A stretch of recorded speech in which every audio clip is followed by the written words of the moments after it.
Well, I think we can begin. My name is Peter Maravellis. I want to welcome you all to City Lights here in the Poetry Room once again. And to those of you online, those of you visiting from other continents, welcome. As always, we are beaming to you from the unceded ancestral homelands of the Ohlone people. Just want to take a moment to offer respect to those who have come before us as stewards of the land. Now, as many of you know, City Lights is a publishing house as well as a bookstore. It is always a delight to be able to celebrate one of our own books as we are tonight, which makes it an especially auspicious occasion. So we are delighted to be celebrating stories from the center of the world, new Middle East fiction. It is edited by Jordan Elgrably, and it gathers new writing from the greater Middle East, including up to 25 authors coming from a wide range of cultures and countries. These include Palestine, Syria, Pakistan, Iran, Lebanon, Egypt, Morocco, just to name a few. So tonight's event is being co-sponsored by Golden Thread Productions. Founded in 1996, it is a Bay Area-based theater company devoted to the Middle East. So joining us tonight here on site is none other than the editor of the book, Jordan Elgrably, also joined by one of the contributors, Sarah AlKahly-Mills. Jordan is a writer and translator whose stories and creative nonfiction have appeared in numerous anthologies and reviews. These include Apuli, Salamagundi, the Paris Review, amongst others. He is editor-in-chief and founder of the Martyrs Review and is the co-founder and former director of the Levantine Cultural Center in Los Angeles. He is also producer of a stand-up comedy show called The Sultans of Satire. He divides his time between Montpellier, France, and here in California. Sarah AlKahly-Mills, she is the author of The Salamander, which is included in Stories from the Center of the World. Her fiction, poetry, book reviews, and essays have appeared in such publications as Litro Magazine, Ink and Oil, the Los Angeles Review of Books, as well as many others. She's born in Burbank, California, and she now makes her home in Rome, Italy. So we're going to be hosting a signing at the end of the evening. And for those of you online, we will have signed copies. You may purchase books through the links that we're going to be posting in the chat. So please join us now in welcoming Jordan and Sarah. Welcome to City Lights. Thank you so much for being here. Thank you so much for having us. We are both very happy to be here. City Lights has always been my favorite bookstore, and so this is a really appropriate place for a book launch. Peter explained the book has 25 short stories by 25 different writers, and it is intended to be a way into the region that the CIA likes to call the greater Middle East, but which I like to call the center of the world, because this is really where civilization started 7,000 years ago, with, for example, the Epic of Gilgamesh, with Zoroastrianism, with a lot of ancient history. And this is a pleasure to edit this book, and the experience here with City Lights, working with Elaine, has been very painful. I mean, excuse me, that was that was really a Freudian slip. It's been very, very, very painless, I assure you, because she asked, how was it? But we're very happy about this book, and so I'm going to answer some questions later. For those who buy a copy, I'll give you a bookmark and a card and whatnot. But Sarah, I wanted to invite you. Why don't you read from some of the book, from some of your story? In with a reading, yeah. Why not? To get some flavor. Okay. I believe my story is the second one.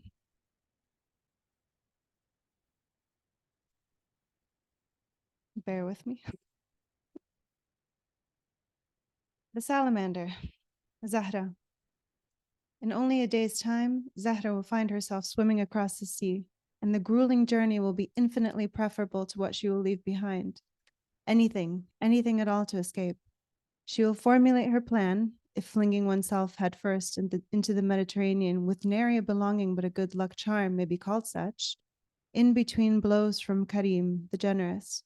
For now, she sits in a cafe in Bsharri with the old woman they call Humbaba on account of her obsession with guarding the last cedar tree, and they wait for their coffee to arrive.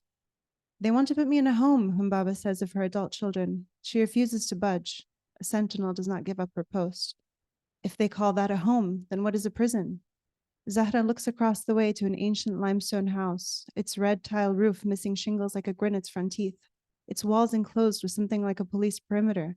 Traditional Lebanese house, reads a sign with an arrow pointing to the crumbling edifice, designating its purpose as an attraction for the tragedy tourists who flock to see the ruins. Tell me the story of Warda, Zahra implores. Warda, ya Warda. Warda was born before the blasts, before even the wars. A long time ago, fi adim az-zaman, when you could eat pine nuts and drink from the streams of the Adisha Valley and buy things you didn't need.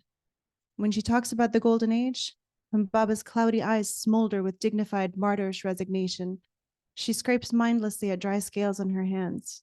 Her short white hair branches out in peaks and slopes like thorns. She puts Zahra in mind of a mother she never knew. She picked wild berries, chased down kibbinaye with Ara, listened to vinyl records of Fairuz, wore full skirts and sunglasses, drove her own beetle, and her purse was never empty of lucky strikes. Yes, Humbaba, but tell me the part when she kills her husband, Zahra says. Humbaba looks behind her to the etiolated cedar. Coffee arrives at the hands of a handsome waiter. A tourist snaps 2 photographs, one of the house and one of them. Shall I go on, or is this a good place to stop? Yeah? More? You want more? Zahra hitches a furtive ride back to Beirut on a small bus overflowing with bodies. Warda, she says to herself like a spell, and it snaps its fingers. Gone. The sounds of snorting, wheezing, cursing. The smells of exhaust, sweat, chemical aftermaths, brine. She grips the ladder with one hand and stretches the other out into the wind, leaning with the bus as it slides like a puck down its winding road, smiling, feeling as though something grand were on the brink of birth. She knows the story more intimately than the sound of Karim's weight as he steps on that loose tile between kitchen and living room. She became enamored with Warda immediately after Humbaba told her the woman's story, which was after Karim had let loose his German shepherd Zelda on her black cat. She had named him Najmi for his coat, dark as a star-studded city night after the grid collapsed. But Karim had named him Haram, because whenever he would bully the creature with a stomp of his foot and laughter that barked like his hound, Zahra would say, Haram, mish haram? Isn't it a sin to torment an innocent creature? All that had remained of the innocent creature was gore, a memory she painted over with vermilion thoughts of revenge set to Karim's words. Such is nature. It is only Warda she sees now, standing over her felled husband, engorged a translucent pop-ready purple with a poisoned morsel caught in his throat. He died the way he lived, swollen with greed. Zahra laughs with self-pity. The humid air leaches the last of the spell's bliss from her mind. Where would I even get poison? More. This is my first book reading, so I'm not.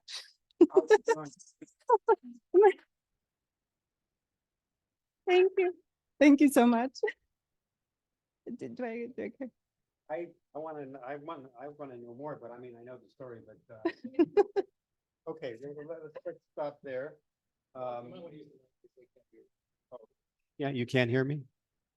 Oh, right. Okay.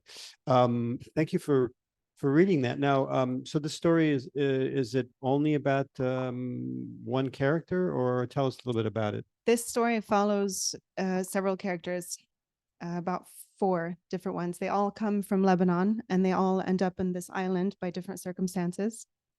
And they come across this scientist who is in pursuit of an elusive salamander. What does the salamander represent? Well, there's a part of me that likes to leave it up to the reader to interpret, so I'm not sure if I... Oh, we don't want to let the cat out of the bag then. I mean, I'd be curious to hear other people's interpretations of the story, but I mean, if you want me to give it away, I will. No, I don't want you to give anything away. No, Death of no. the author and all of that. Yes. No, okay. Okay, but do you have any questions for me? No, that's fine. Okay. Yeah, this is, as you can tell, entirely unrehearsed. Yeah.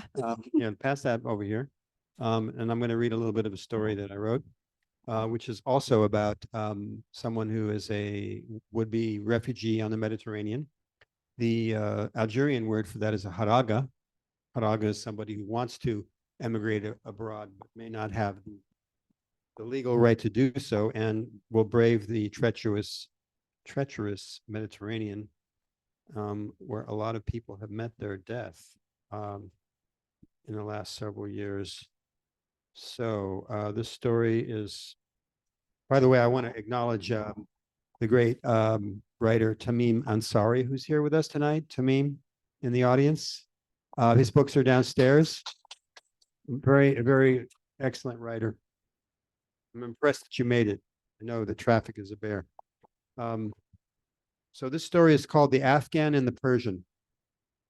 38 clandestine migrants, including 19 children, died one Saturday night when their vessel came apart off the coast of Italy near a seaside resort just outside Ventimiglia, where dozens of bodies were found strewn on a beach. Another 80 Haragas on the same vessel survived when the Gulet, a Turkish wooden ship, hit the rocks in bad weather. The ship was smashed to splinters, and the debris was found along 500 meters of Italian coastline, only a few kilometers from the border with France. Many of the survivors were from Afghanistan, Pakistan, and Iran, and there were migrants from Sudan and Somalia on board. Almost all the survivors were adults, while many of the missing and those found drowned on the beach were children.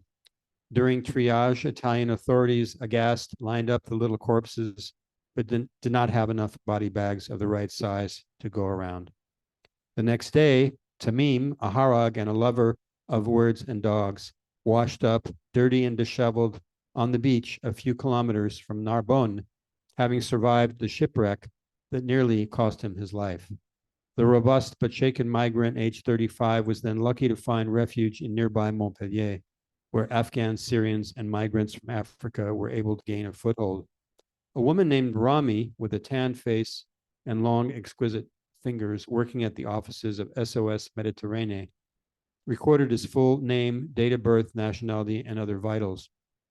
He spoke through an interpreter in a mix of Dari and English while drinking chai that he nervously stopped to stir counterclockwise, as if he wished he could slow time or turn back the clock altogether. 3 weeks earlier, he had crossed the border into Turkey in the back of a refrigerated meat truck, he and 10 other men protected with nothing more than blankets and a determination to escape death sentences. From Kabul, he had caught a ride hidden in the trunk of a family car that took him to Herat, and from there he'd found a bus that dropped him off Isfahan. Another bus took him to the frontier with Iraq, and then there was the treacherous journey to Aleppo, in which the truck he was riding in took 3 sniper bullets before miraculously escaping into the night. It was in Aleppo that he found smugglers who sold Tamim the last space in the meat truck, carrying them into Turkey. But before they reached the border between Azaz and Kilis, 2 of the Syrians boxed him into the corner of the truck farthest from the driver, one holding a knife to his gut and the other saying in English, "Where is your money? Give it to us, brother." At that very moment, the truck must have hit a large pothole because the 3 of them lurched backwards, and Tamim threw his blanket over the Syrian with the knife and kicked him viciously in the head. The other man had rolled away to where 2 fellow Afghans took hold of him. But before any of them had long to consider what to do next, the truck stopped, the doors flew open, and they were all ordered out. "From here you walk, Imshi." Rami recorded as much of his story as she could and then asked, "Why are you applying for asylum?" "You know, the Taliban took over the country and the Americans left, and during the chaos that ensued, they killed my wife, they killed my daughter. Women are no longer permitted to get an education or even to work. I was a professor of literature at Kabul University where I met my wife. Her name is Rohina Rahimzadeh. There she met her end. They beat her to death with sticks in front of the library. You'd like to know why? Yes, I would like to know why too. Do you think that they required a reason? Who would put those thugs and murderers on trial? Shall I tell you how my daughter, Moshe, only 6 years old, perished? I'm certain you would like to know, but I'm not prepared to talk about that now.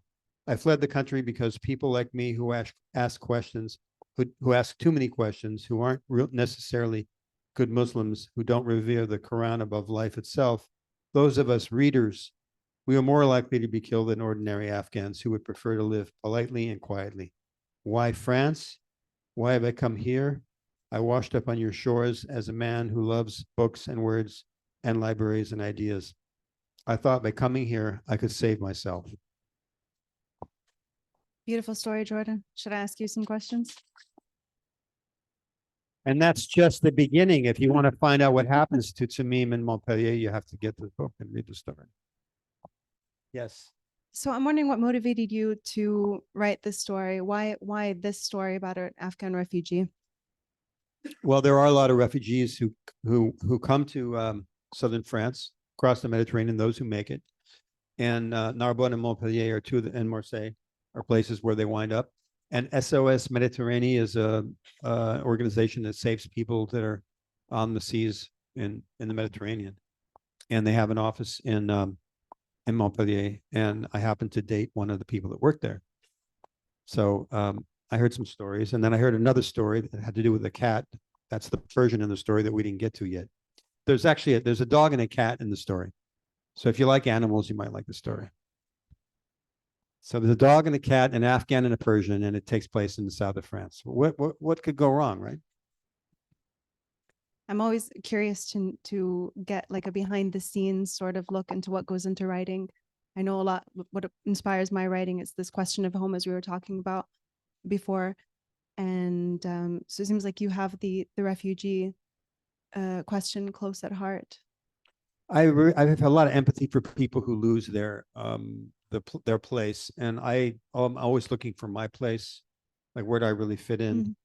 And as I said earlier, I think writers are by nature insiders and outsiders. You like to be on the outside looking in. You also would like to be in, maybe to know what it's like to be part of the in group.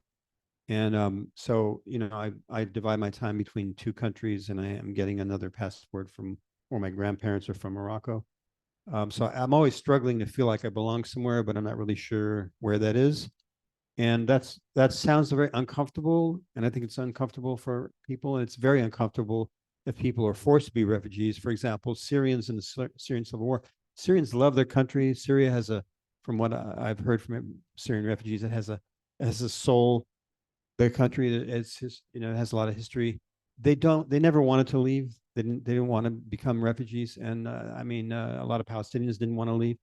Most people don't really want to leave where they're from, but sometimes they have to. And it's sad. It's sad that they have to leave and they have to start over. And I've started over a few times, and it's hard. It's hard to do. I feel like that's something that characterizes the region. And as I was reading these stories, I'm looking for a common thread that ties all of them together, because they're all very diverse stories, and they're from writers from all across the region, from the MENA, North African region. And there is this recurring theme of home, what it means to belong. And, most of these writers are from the diaspora. So it's something that characterizes the writing and then also the region that we come from. True. Some of the writers haven't left, especially the stories that are translated. There are several stories translated from Arabic and from Persian. The Persian writers still live in Iran. And the translator is Salar Abdoh, who's, I believe his novels are probably downstairs. The latest one is called A Nearby Country Called Love, which if you're readers, I think you'd like that book. But Salar, even though he's published 5 novels and some other books, and he's a very busy man, he's dedicated a lot of his time to translate his fellow Persians, fellow Iranians, who are not, their work isn't so accessible to us. And that's one of the benefits of the Marcos Review, is that you can read people from Egypt or Iran or Iraq. We've translated some Iraqi stories that you're not going to find normally. We were talking about this earlier.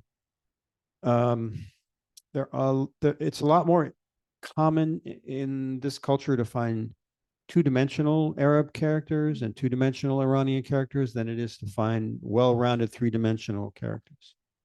Right, because most of the media, let's say, that has the way Arabs have been portrayed, like you said, it's 2-dimensional, and here you're getting more. It's true that conflict is something that's just inextricable from a lot of MENA writing, but in this anthology, you get to see so much more. Like, it goes really beyond that. It's something that's always present in the background, but you get a closer look at it renders people from the region into 3-dimensional, like you were saying, 3-dimensional people. I wanted to ask you, you consider yourself an Arab woman? Oh, that we were talking about that too earlier. What about identity? I grew up in Southern California. I live in Italy. I feel like I have a foot in so many different places in the world. I do highlight the Arab part of my identity. So yeah, I do feel Arab. I feel like that's a big part of my heritage. So is there a part of your identity that's quote white? Or is it everyone Lebanese, your mom and your dad? No, my mom's side of the family is Lebanese. My dad is European origin. Yeah. So you feel like both and neither? I feel mostly Lebanese because that, I mean, as I wrote in that personal essay from the Martyrs way back when, right? My dad's side of the family,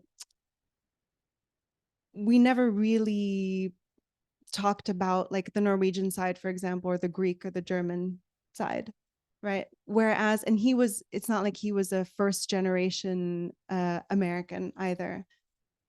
Whereas my mother came straight from Lebanon. And so there was a much stronger cultural tie with the Lebanon, let's say.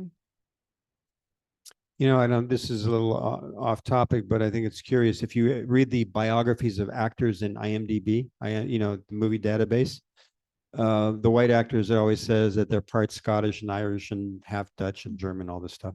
They try to go way back. I mean, they've been in the States for 2, 3, 4 generations. They seem to know an awful lot about these European ancestors. And I don't know, I'm not sure how much we know about how far back we go, or if anybody's even interested. I don't know. Are you interested in people from, I don't know, Afghanistan, Syria, Iran, Egypt, Iraq? Yes, no, kind of, sort of, yes. Okay. I think it's fascinating. I think it's interesting. And these are some very old cultures. But we're dealing in contemporary fiction here. And I think all the writers in here, if they're not immigrants, they're the children of immigrants, like myself. Yeah, me Yes. too. Yeah. So immigration remains a touchstone for the anthology. We'll take questions from the audience. Let's not all volunteer at once. Yes.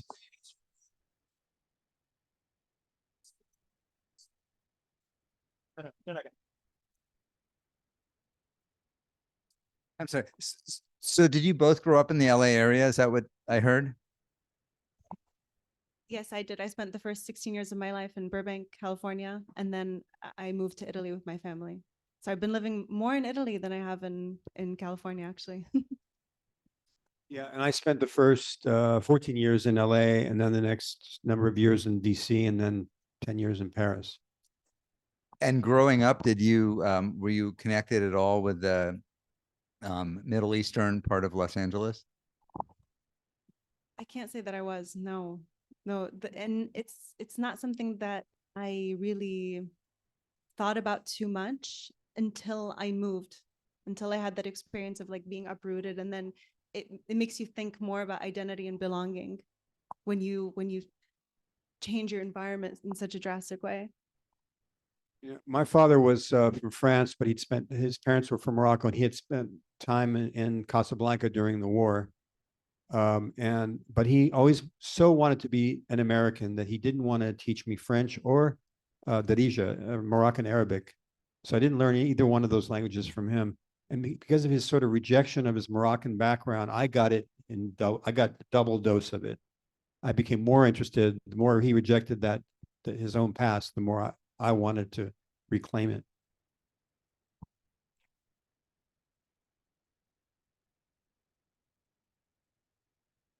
Anyone else? Yes. And how far would the two of you say that your Arabic background influences the way you see the world? It's like in the beginning you said something. It is no, center of the world is the title, but the where the culture stems from. Is that something that you want to relate to? Well, I relate to it all the time because of the work that I've been doing for many years with a cultural center, a Middle Eastern cultural center in LA, and with the Marcos Review. And I feel very much that Arabs and Muslims, because they're not always exactly the same thing, are looked down upon in Western culture. They're often stereotyped as potential terrorists or extremists, and they're not all like that. And the example I give is, we know that in the United States, most of the mass shooters are deranged white men, but that doesn't make everyone fear all white people, right? So that's the struggle, is how do you represent these cultures and get people to get away from the sort of media stereotypes? But does it also have a positive aspect in that it's sort of makes you proud in a way? I'm totally sorry if this is stereotypical as well. I'm just interested in how far it forms your personality. Oh, that I couldn't say. Well, I think there's one aspect of my personality that might be considered potentially Arab, which is that I often don't want to offend people. So instead of saying no, I'll say maybe, or I'll think about it when I really mean no way. Okay. I have a question. How has your relationship to translation changed all these years now that you've had you've had a pretty long run at this? And what have you learned about translation? Well, I've learned that it's important because a lot of us don't know the Middle Eastern languages. There's obviously Arabic, Persian, Dari, Kurdish, Turkish, Hebrew, and we've published all of those writers in translation. So it just has made me feel like, I loved reading when I was young, like you said earlier. And for me, it was a way to travel, like the armchair traveler. And I still love reading for that reason. And working with translators and having access to more stories in more countries and more situations just makes me feel like a more rounded human being.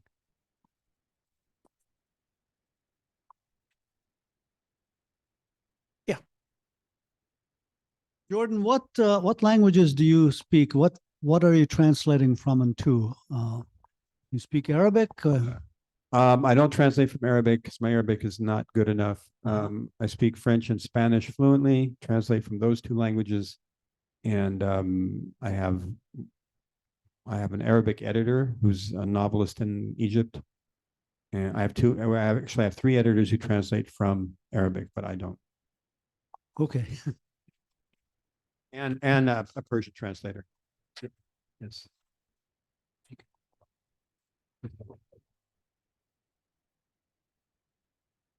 Haven't fully read the introduction yet, but I wonder if you could talk about the editing of this collection and what common themes and how these different stories interplay. I did see something about insider-outsider identification, and I wonder if you could talk about that a little more.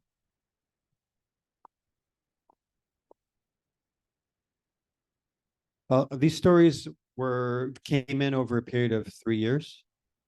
Some of them were curated in the sense that I asked a writer to send me something. And it was the case with Hanif Kureishi. But it wasn't until years later that I looked back and saw a way to weave them together. And when that happened, I saw that there was some common themes. The theme of being a refugee or an immigrant was foremost in many of the stories. And another touchstone is trying to find your way as a writer, for example. That came up in several stories. The last story in this collection is by an Egyptian called The Devil's Waiting List.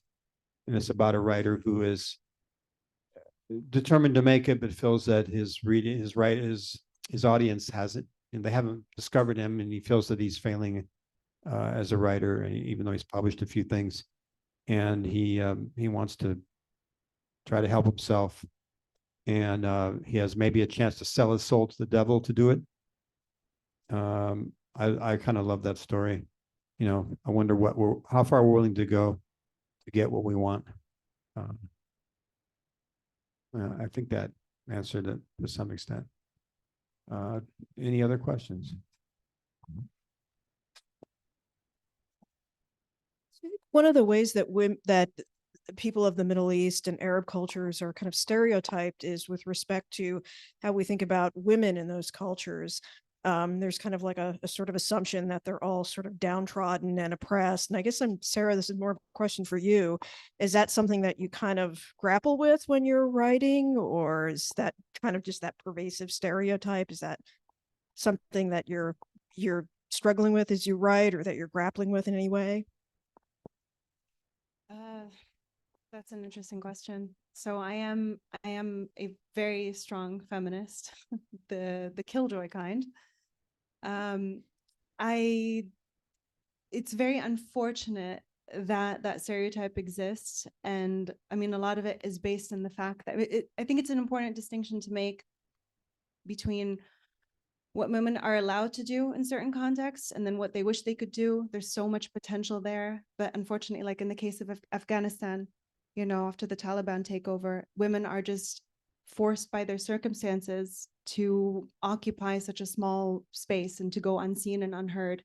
So that's what circumstances force upon women. And then there's the reality behind closed doors, which is that they're so full of potential and life and desire, and that's something, you know, when you write a story from the perspective of a woman, you have the chance to show what does go on behind closed doors, what does go on up here. And so that's something that I hope I do in my writing. I love that question, actually. Yeah. Speaking of Afghan women, there's an initiative out of London called Untold Narratives, and it's, you know, they're helping Afghan women to write their stories who are not necessarily professional writers. And I've run into several Afghan women in London and other places, some of them with PhDs, who are extremely articulate people. But the sad thing is that they can't be themselves in their own country. So it's kind of like you leave a piece of your soul behind. You know, it seems, you know, really unfair that they have to. And then, you know, I think the Western world, Americans, for example, think that Afghan women are all, you know, behind the veil and they're all oppressed, and they don't get to necessarily run into these women that I've met or have worked with in this in the Marcos Review. Yeah. Yes. Their diversity is there, and the intellectuals are there, and the PhDs are there, and the writers are there, and they're some of them are in this bookstore and on the shelves. Thank you, Elaine, and thank you, City Lights. If we don't have any more questions. Do you do? Good. Hi, Jordan. It's Betty. How are you? Hi, Betty. Hi. I just would love, you know, if this book is coming out at a very particular time in our country, in our history, and I just love if you've, I guess my question is, how has it been the same and how has it been different to bring this kind of book to light and into the world at this time? Well, it's a hard time since the war started in October in Gaza, and I don't know anybody who feels comfortable with it or happy about it. Everybody's pretty upset about it, and it's obviously having a huge effect on American politics and European politics. And you see the students protesting, and you know the narratives and counter narratives and accusations of this and that and the other. I was hoping that this war would be over by now. I thought it would be, and I thought we could just, you know, talk about the fiction and the stories. But it's just going on and on.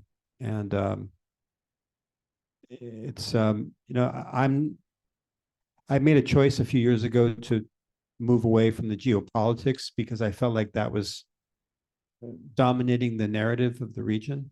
I'm much more interested in people's personal stories and how diverse they can be. I'm more interested in your plays than I am in having an ideological debate with anybody, because I know what I think, and I know that I can't necessarily change people's minds no matter what I know. But I think that stories and plays and movies can actually do more to, at least on an emotional level, to reach someone and affect someone than our arguments. I think we all have staked out our positions, whatever they are, and we don't move all that much, unfortunately.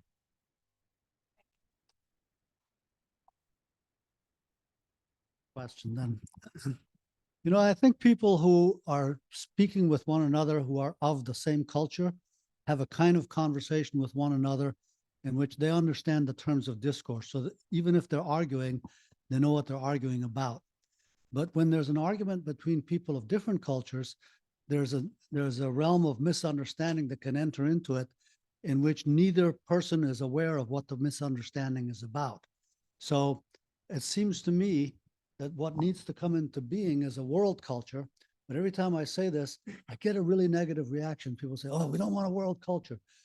What do you think about that? And remember that what I'm saying is not instead of everybody's own culture, but also a world culture. What are the prospects for such a thing?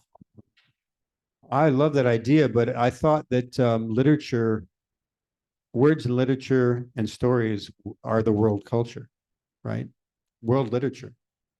The Afghans read John Steinbeck, but do the Americans read Afghan writers other than Khalid Hosseini? So there's a little imbalance there, right? We need to read more of each other. That's the world culture right there.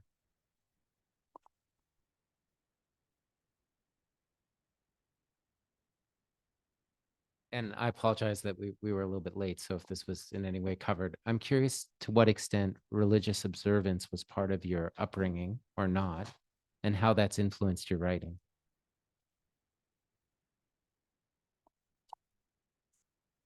Oh, me? Oh, well, I have probably an unexpected religious upbringing. I was raised one of Jehovah's Witnesses, actually. Yeah. I think you hear Middle East, so you would probably think Muslim, but no. That's true, yeah. But so religion was a big part of my life growing up, and it really isn't now. It's a very high control environment, so I totally distance myself from that. Okay, I was an atheist, and I'm still an atheist. Sorry.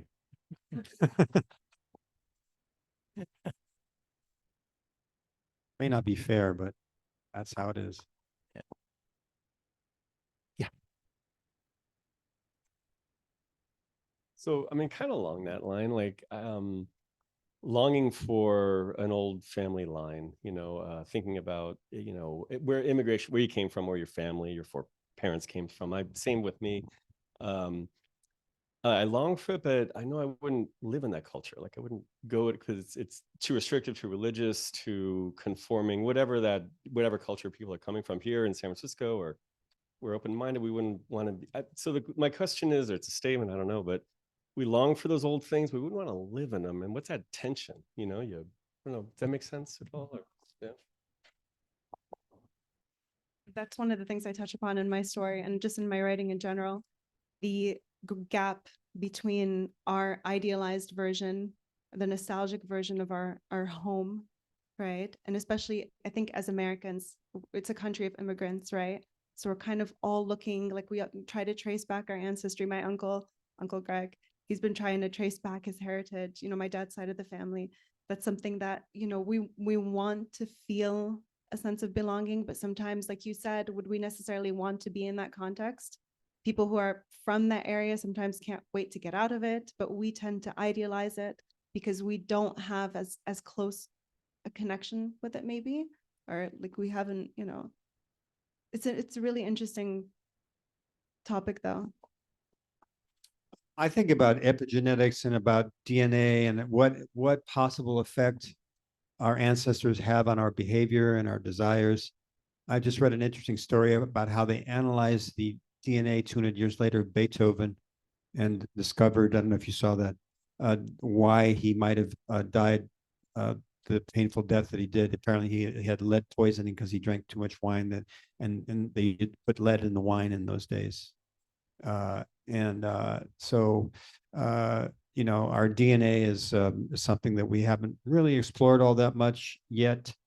And I wonder, you know, like my great grandfather, you know, if he committed some murder or, you know, did something in Morocco that wasn't a good thing, is that, am I carrying around, you know, are we we connected to the ancestors? How connected are we to our ancestors? I think about that. I don't know if that's kind of where you're going with that, but yeah.